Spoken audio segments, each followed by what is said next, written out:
The most practical way to stop overtrading. I think it makes sense we start with a little basic definition of overtrading, and I'm going to explain it to you in terms of like a concept instead of a black and white definition, because this word might mean something different for everyone. The way I look at overtrading is I characterize it as when you take trades you know you probably shouldn't be taking. Say Monday starts for the trading week. You take a trade, it fit all the criteria for you wanting to take it, and everything looked reasonably good, you took it. Then Tuesday comes, you don't find any trades. Wednesday comes, no trades. Then Thursday comes and you're getting cold feet. And you're like, I don't see any trades out here that fit my system. So then you start doing this very weird phenomenon that I like to call mental gymnastics, where you start trying to insert reasons and provide different types of grounds for taking trades that you probably wouldn't take under quote unquote normal circumstances. And so you go and dive into a trade that you know you probably shouldn't be taking. And this is what I call overtrading. Now, there's a very practical, rather easy way, in my opinion, to stop from overtrading. And I'm going to teach you the way that I do it here in this video. I personally don't do this exact thing anymore because I've just gotten to the point where I've been trading for 8 years. I've made millions of dollars in the Forex, crypto, and stock markets. And I'm to the point I don't really need to do this anymore. However, this is what helped me get past it whenever I was personally experiencing this. And it's like literally an overnight easy fix. In this video, nothing I say is financial advice. I'm just some dude who's just sharing my opinions here on the internet. So make sure that you understand the risks associated with trading, because trading is in fact risky and most people do in fact lose money. So let's go here to the charts right here. Let's actually look at a trade I took last week. This is my free Telegram channel. I've got almost 60,000 members in it right now. You can join with the first link in the description. I'll probably put it in the pinned comment as well. I got myself into an AUD Canadian dollar trade. Now, price was going up, making higher lows, higher highs, higher lows, higher highs, and it made a higher high. So I sold. I had a stop loss up here, $30,000 risk, and it came down. I ended up closing this trade before the profit target at about a $17,000 profit. This is where I closed it, and then I did a little breakdown here. So with that said, whenever I'm trading, I look at what I would need to happen before entering the trade, and I kind of draw it out.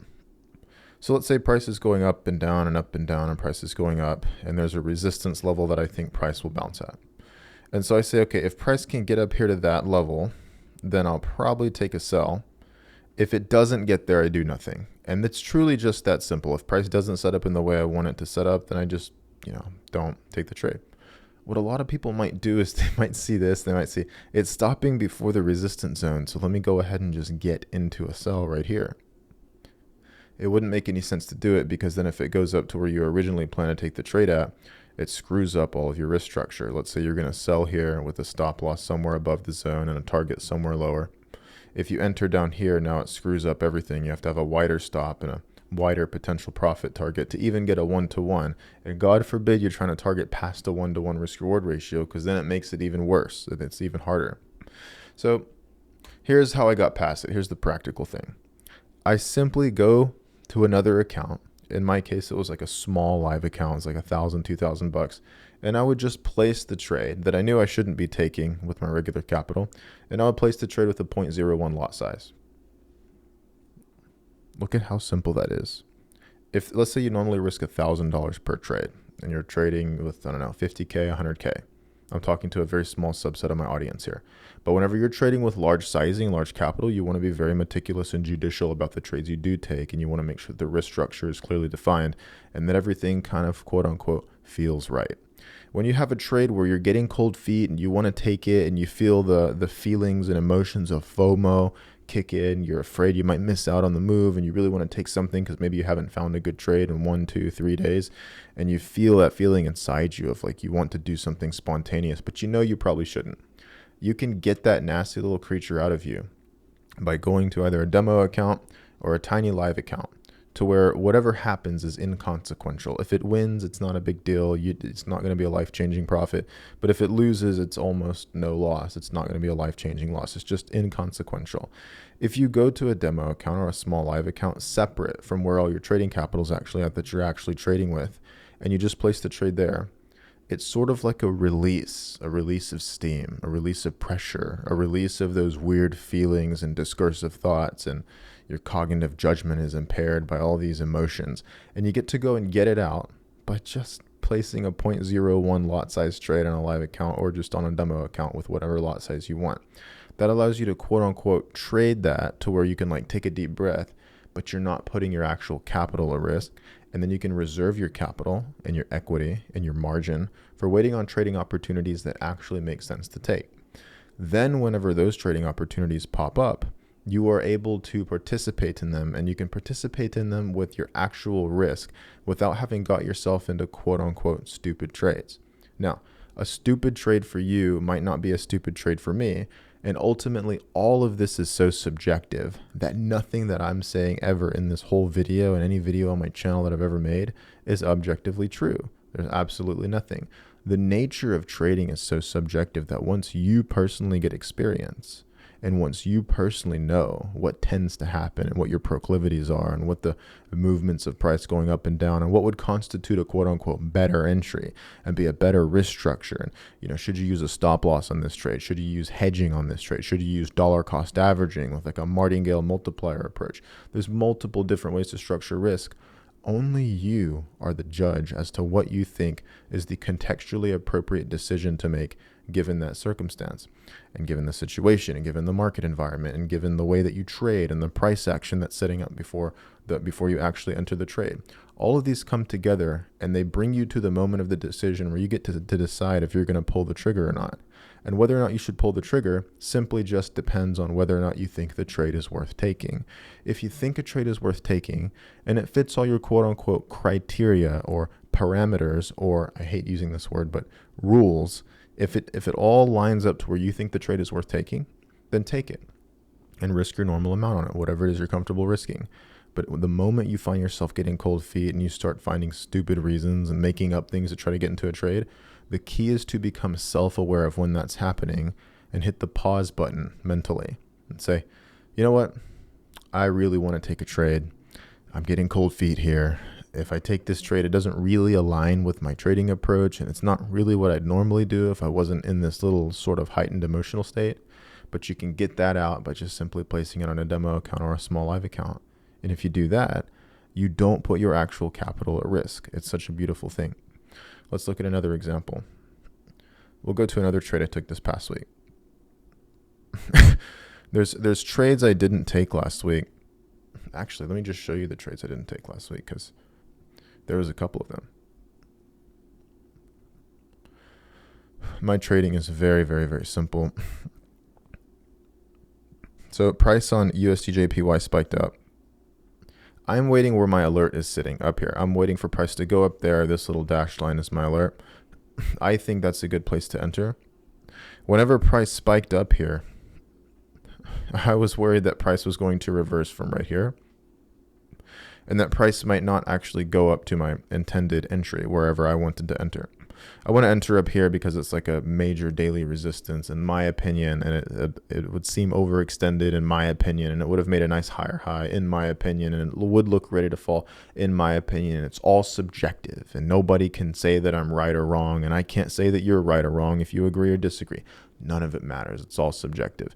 I just personally thought it would be a better entry if price came up to here. So it didn't. Price stopped here, and then it started going down. And then I got a tiny bit of 1% FOMO of thinking, damn, like this thing's probably going to go down and then it's going to fall to here. And that could have been a good trade because had I entered there, I could have had a profit target here and then my stop loss, somewhere above this area. And it all could have worked out, but it didn't. It didn't set up. It started going without me, and I was like, you know what? I'm leaving it alone.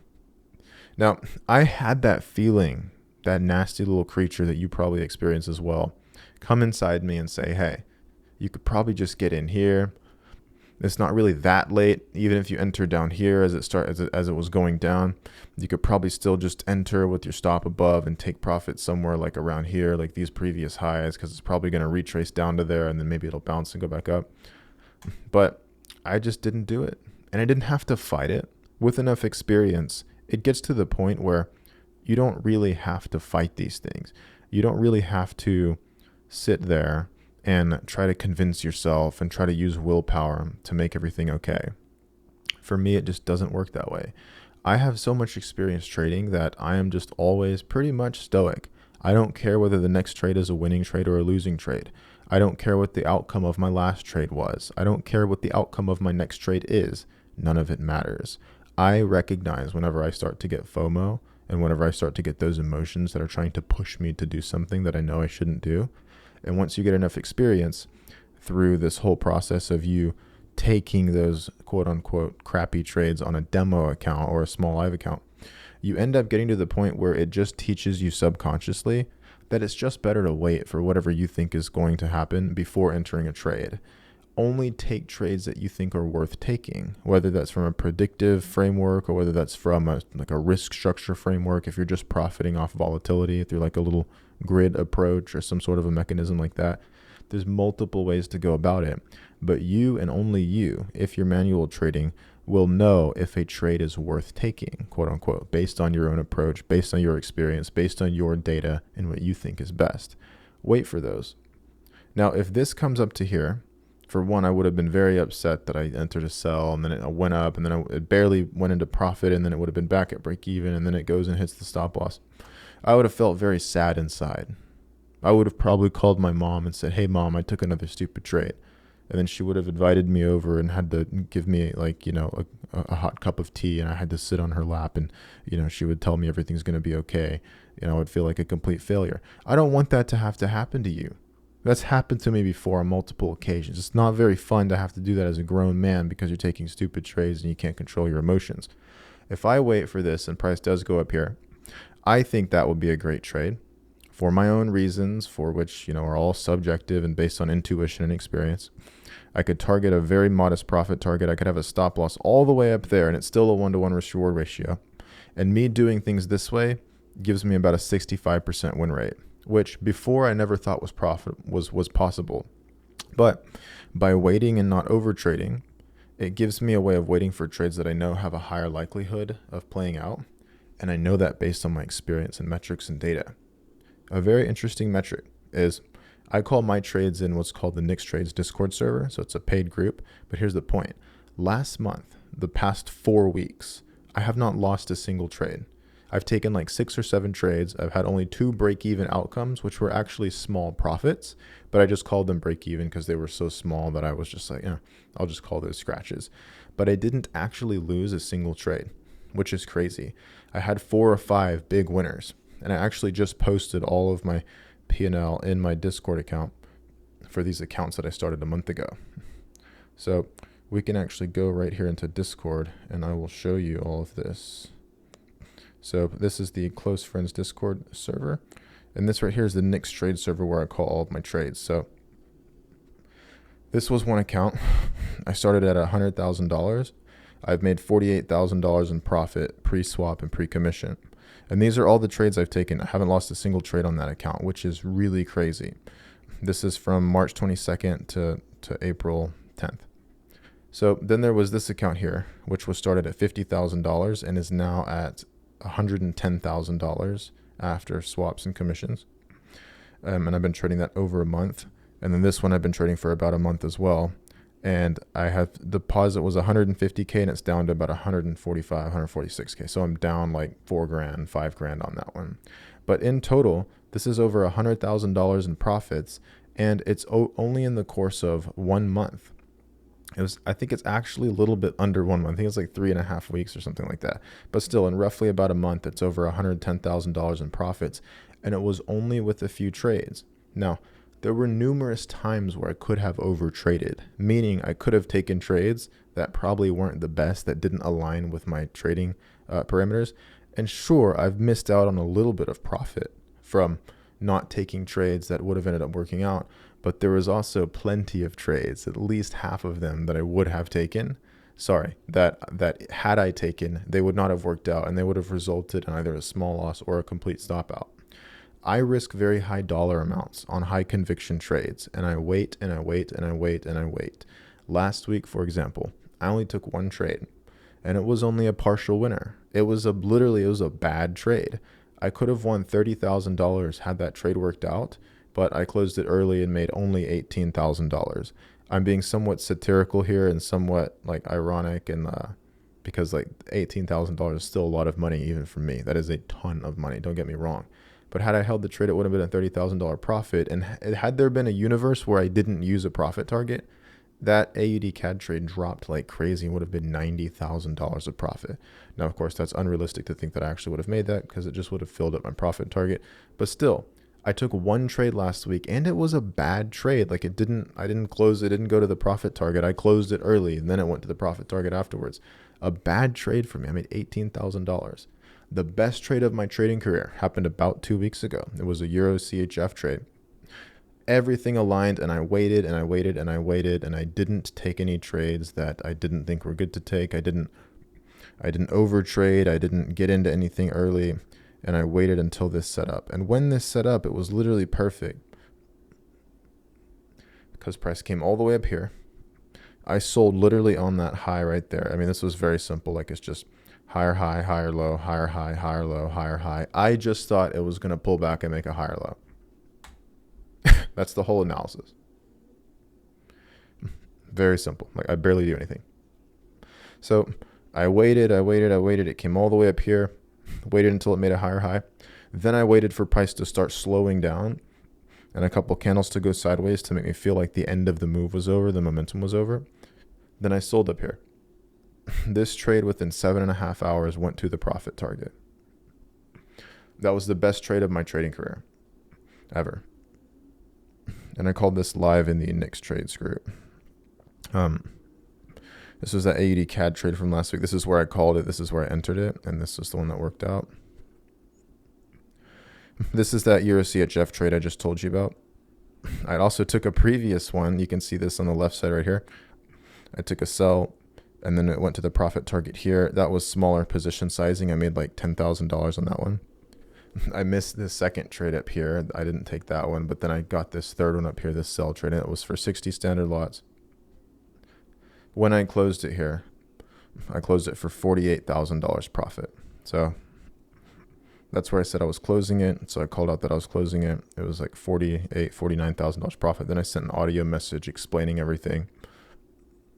And yeah, I'm just giving it. But yeah, this is the Nick's Trades group where I just call out all my trades. It's on my website. You could join this. You go to my website. You can subscribe to it if you like. But it was a very profitable month. And preventing myself from overtrading, again, for me, it just comes naturally because I've been doing this for so long. But if you prevent yourself from overtrading, two very important things happens. Number one, you lose less, which is great. You typically lose less money because if you're waiting for setups that you know are better to take as compared to other ones, this is after you get experience and data that then dictates and warrants that you should use your intuition and trade selection and be patient. But once you kind of get a feel for what typically works and what doesn't more than half the time, you can wait for trade entries that you think are more optimal, that present a better risk structure, and that just seem to make more sense in your opinion. If you do that, that first thing is that you typically lose less. So you're losing less money.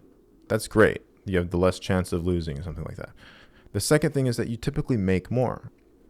If you wait for good entries, for every bad entry you take, had you just waited until what you thought needed to happen before you entered actually played out, then you enter those ones, you get such better results because you have less chances of losing and you have more chances of winning. And the ones that you win, can make more money on those if you wait for a good entry. Think of it this way.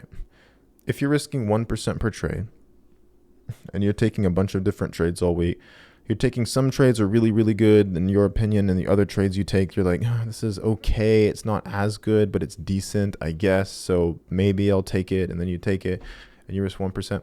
Imagine if that whole week, instead of taking all the trades and risking 1% on each, imagine if you just waited for one really good trade and then you risked 3, 4, 5% on that one trade. You spend so much less time trading. The time you do spend trading is very clear, very mindful, very calculated. You have less chances of getting confused because you're not staring at the damn chart for like 3 hours looking at one potential trade that you might maybe take, that you're torn apart inside by, and you have frustration and fear and FOMO and greed all paralyzing your decisions. None of that happens. If you're just waiting for entries that you think are good, all you really have to do is set an alert. Then your phone will notify you. Whenever TradingView, if you have the TradingView app on your phone will send you an alert that's like, hey, Euro CHF is at the place you want to enter. Then you can be like, oh, cool. Yeah, I've already planned that trade out. You've already decided on what the risk would be. If you're using a stop loss or dollar cost averaging, you have an idea of where you're going to add at in drawdown if it goes against you, and you know how much drawdown that will be because you pre-planned it and structured it with the position size. You have a potential profit target. Literally everything gets better if you just wait for better trades and you don't overtrade. I wish that I had learned this skill set way earlier in my trading career, because had I done that, I would have been a much better trader than I am today. I, by no stretch of the imagination, am a bad trader. However, I think I could be much, much, much better, significantly better, if I had learned a couple things earlier on in my trading career, and learning how to prevent overtrading would have been one of those big things. I didn't actually start doing this little system of like using a small live account and switching to that to take stupid trades on, and then only taking good trades with my main capital. I didn't actually start doing that until over 2 years after I had been profitable. Bad.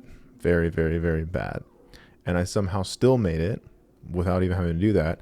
But this is one thing that can help you, like in a very practical, efficient, simple, straightforward way, prevent your overtrading. So try it.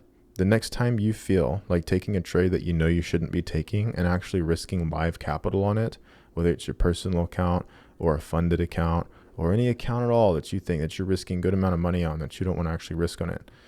The next time a weird trade pops up that you're like, I'm getting cold feet, I really want to enter, but I know I shouldn't, just go over to a demo account or a tiny live account and place the trade there. So that way your actual capital is not at risk, but you can still, quote unquote, get that feeling out of you and feel, you can take a deep breath afterwards, like, okay, I placed the trade, but you're doing it in a non-stupid way because you're not putting your capital at risk.